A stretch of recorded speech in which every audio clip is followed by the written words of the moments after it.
Let's make this basic stats milestone graphic in Photoshop. So we're gonna start with the stat itself. We're gonna blow it up big in the middle of the canvas. Let's make a new layer and we're gonna type out 25K. The font we're gonna use is Dharma Gothic. It's a very skinny, bold font that will take up a lot of height without too much width. And I'm just centering this on the canvas by hitting Command A and then going to my move tool, justifying it to the center. Command T is to transform, blow it up and size it accordingly. For our background, I'm gonna go away from this pure white background. If you unlock our background layer and then go down to your effects, let's add a slight gradient overlay. We're gonna do this radial style. White to black is fine, or white to gray, and I just reduce the opacity to around 40, blow up the scale. You can adjust those settings as you like, but it just kind of gives it this like subtle fade, light gray to white gradient. Next, we're gonna drag in our player cutouts to start rounding out the rest of the composition. So I've got these Pavilianis cutouts. This one we're gonna blow up big, and then the smaller one we're gonna bring in front of this 25K. And this is just kind of a classic 2 cutout composition with some big text in between. And this back cutout we're gonna fade out gradually. So let's start by putting it into its own folder and putting a mask on this folder by clicking our mask icon. Then if you hit G for your gradient tool and then click and hold Shift, you should have this black to transparent gradient probably by default. If not, you can just click up here and select that one. We see here we've got this fade gradually from the bottom. Now for our smaller cutout up front, I want to put some foot shadows on it. So let's make a new layer underneath, hit B for our brush, and you can go up to your brush settings, squish this thing down, and then reduce the flow a good bit. And then just with this like soft oval shape, we're gonna start clicking right where his feet are. And then the darkest parts of the shadow are obviously where his foot is touching the ground.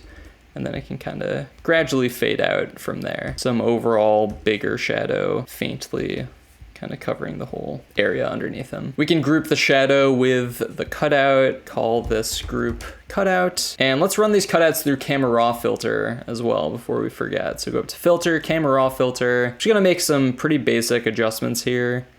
Maybe give it a little bit of brightness using exposure. And these are just kind of like some basic edits I like to do to pretty much all my cutouts. I do want to boost the texture and clarity.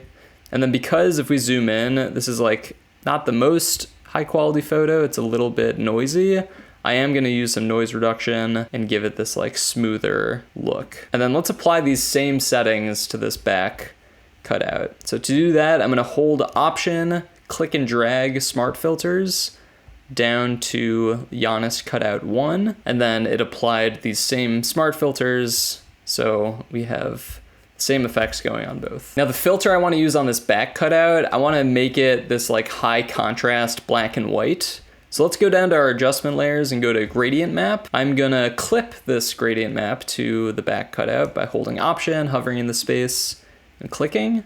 And then we can adjust these dials, really create some good contrast. And maybe we want like a slightly lighter color instead of black. I'm also gonna change the color of that number text to red. Let's see what happens if we go with like more of a light gray. Can still get a good bit of contrast here. And then because we have this like gradient fade on the background, I want the lightest part of our back cutout here to match that background. I kind of want him like gradually fading in with that background. So if we change the blend mode on this folder to multiply, that's going to take the white tones and basically make them transparent so we're seeing through to the background. And we can further play with this gray value just by going back in to our gradient map, see if there are any tweaks we want to make there. Let's edit the colors of this front cutout. So if you go up to your cutout, bring in a new adjustment layer, we'll go with selective color, and again clip this so it's only affecting our guy in front, holding Option and clicking in that space. We can really bring out the skin tones by lowering the yellows a little bit, lowering the cyans in the red value. Maybe we push the magentas, but something like this can really bring out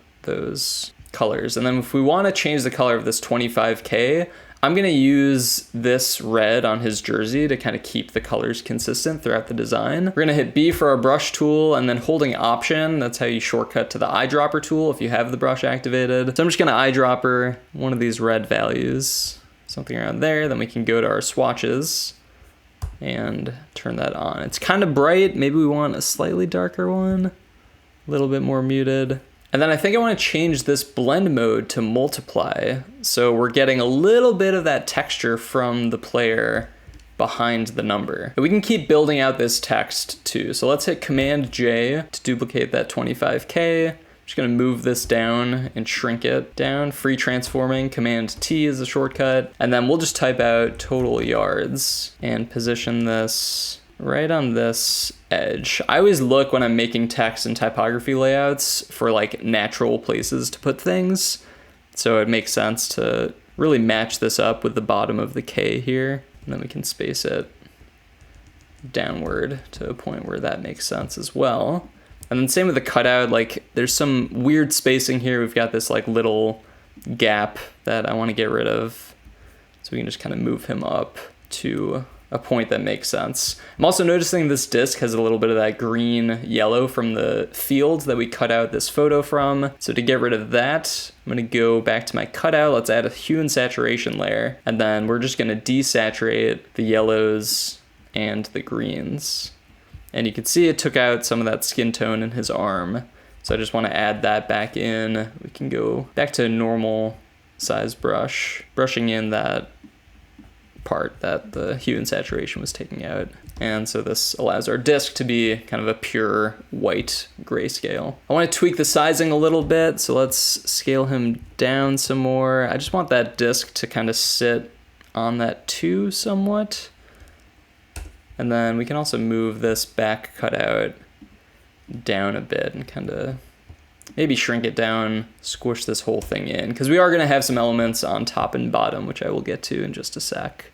But for now, we can select everything and just make sure we're keeping like nice clean spacing on all sides of the design. Let's add some more text on the top and bottom. So I'm going to duplicate this total yards text, and we're going to go smaller with this, so I'm worried a little bit about the font. Let's go to Babus New. It's a little less vertical and skinny, but it still kind of has that same feel. So this one we're going to type out first player in UFA history to reach 25,000 total yards, and we can shrink this down. We'll do this like small text spaced out look just for these complementary parts on top and bottom. So something around there, and then we can duplicate this, bring it up to the top, and we'll type out his player name, Pavlianis, Los Angeles Aviators. Another nice touch you can add to this design is putting a border around the outside. So to do that, let's make a new layer. We're gonna fill this layer with any color you want. It could just be whatever you have your foreground set to. We're just gonna reduce the fill to 0, so that doesn't matter. Go to your effects and click on stroke, and then you can hit this plus sign to create a second stroke.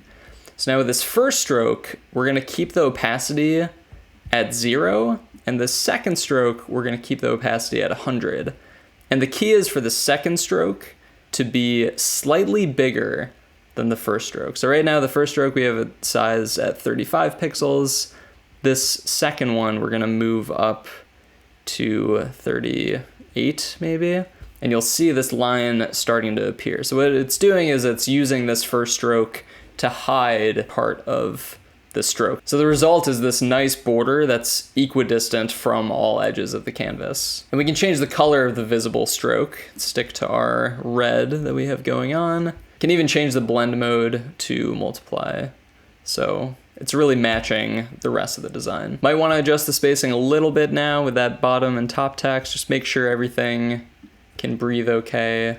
I generally like the spacing of this design. I think the middle chunk we can maybe shrink down a little bit, but it feels pretty good to me. Maybe we also drop down the font size a little bit on the top and bottom, and can even spread it out some more. From here, you can always add on some finishing effects, anything you like. So we can actually make some background texture. I have this wall that we can bring into our canvas. I'm gonna blow this up so it's taking up the whole screen. We can set this blend mode to screen. So we're just getting these like little bits of white detail showing through. And then if we want to sell this wall effect, like if we want a wall and then kind of a floor in the foreground that our cutout is standing on, first of all, we can rasterize this layer by clicking rasterize, and then I'm gonna hit M for my rectangular marquee tool, draw a rectangle about where I want the floor to split.